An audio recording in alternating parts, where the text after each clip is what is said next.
Hello, જય શ્રી કૃષ્ણ બધા મિત્રોને। તો આજ તારીખ 25/6/2025 નો દિવસ ચાલુ થયો હતો એક હર્ષો ઉલ્લાસ ભર્યા સમાચારથી, કેમ કે આજે અમારા ઘરે સાગરભાઈના વાઇફ એટલે કે અમારા વાલા વાલા ભાભીને દીકરાનો જન્મ થયો હતો। તો એ ખુશીમાં અમે તાત્કાલિક સુરતથી ગામડે જવા માટે નીકળી ગયા। અમે ફૂલ ફેમિલીમાં હતા, સાથે અમારા બેન પણ આવ્યા હતા। રસ્તામાં ખૂબ જ વરસાદ પડતો હતો, સાગરભાઈ ગાડી ચલાવતા હતા। રસ્તામાં અમે એક હોલ્ડ લીધો, પછી તો ડ્રાઈવર સીટ પર હું આવ્યો અને ગીત ગાતા ગાતા મેં ગાડી પણ ચલાવી લીધી। ટણનણનણ ટણનણનણ।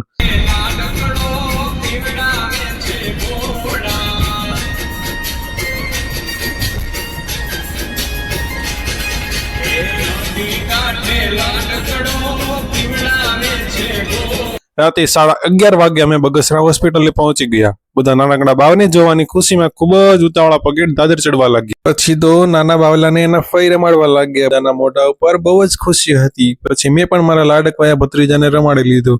અમે બધા બાવલાને રમાડતા હતા। પપ્પા અમારા માટે ચા લઈ આવ્યા। પછી તો ભાઈ આવી ગયો બાવલાના બાનો વારો, એ પણ બાવને રમાડવા લાગ્યા। મોનિકા બેને ચાના ભાગ પાડી દીધા। પછી અમે બધાએ ચા પી લીધી।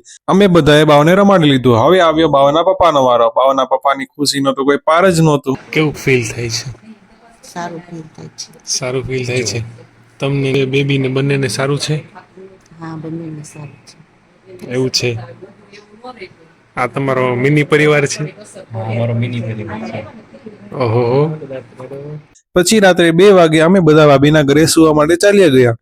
બીજી સરપ્રાઇઝિંગ ન્યૂઝ હવે પછીના નેક્સ્ટ બ્લોગમાં, તો જોવાનું ચૂકતા નહીં। ત્યાં સુધી આવજો।